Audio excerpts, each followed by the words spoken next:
বিসমিল্লাহির রহমানির রহিম। প্রিয় ইজমে আলো জাকির চ্যানেলের শ্রোতা বন্ধুরা, আসসালামু আলাইকুম ওয়া রাহমাতুল্লাহি ওয়া বারাকাতুহু। মহান আল্লাহ তাআলা বলেন, আমি নূহকে তার কওমের নিকট প্রেরণ করলাম তাদের উপরে সমার্থিক আযাব হওয়ার পূর্বেই তাদেরকে সতর্ক করার জন্য। তখন নূহ আলাইহিস সালাম তাদেরকে বলল, হে আমার জাতি, আমি তোমাদের জন্য স্পষ্ট সতর্ককারী এ বিষয়ে যে তোমরা আল্লাহর ইবাদত করো, তাকে ভয় করো এবং আমার কথা মান্য করো। তাতে আল্লাহ তোমাদের পাপসমূহ ক্ষমা করবেন এবং নির্দিষ্ট দিন পর্যন্ত অবকাশ দিন দিবেন। তবে এটা নিশ্চিত যে আল্লাহর নির্ধারিত সময় যখন এসে যাবে তবে তা একটুকুও পিছানো হবে না, যদিও তোমরা তা জানতে। সূরা নূহ পৃষ্ঠার ৭১ 1-4 আয়াত।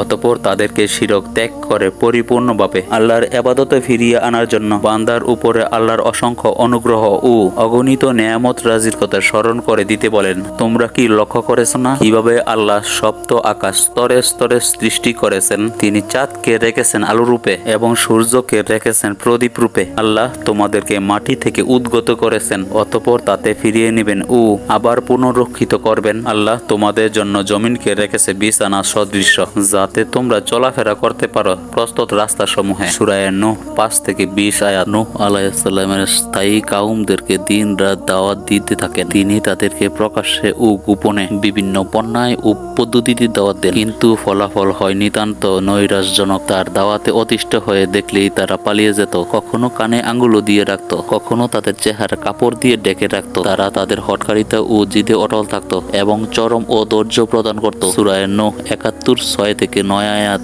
এক সময় কাউমদের সর্দার লোকদেরকে ডেকে বলল, খবরদার, তোমরা তোমাদের পূর্বপুরুষদের পূজিত উপাস্য ওয়াসওয়া ইয়াগস ইয়াক নামরকে কখনো পরিত্যাগ করবে না। এভাবে তারা বহুত লোকদেরকে পথভ্রষ্ট করে এবং তাদের ধনবল ও জনবল দিয়ে নূহ আলাইহিস সালামের বিরুদ্ধে ভয়ানক সব চক্রান্ত শুরু করে। সূরা নূহ ৭১ 21-23 নম্বর আয়াত।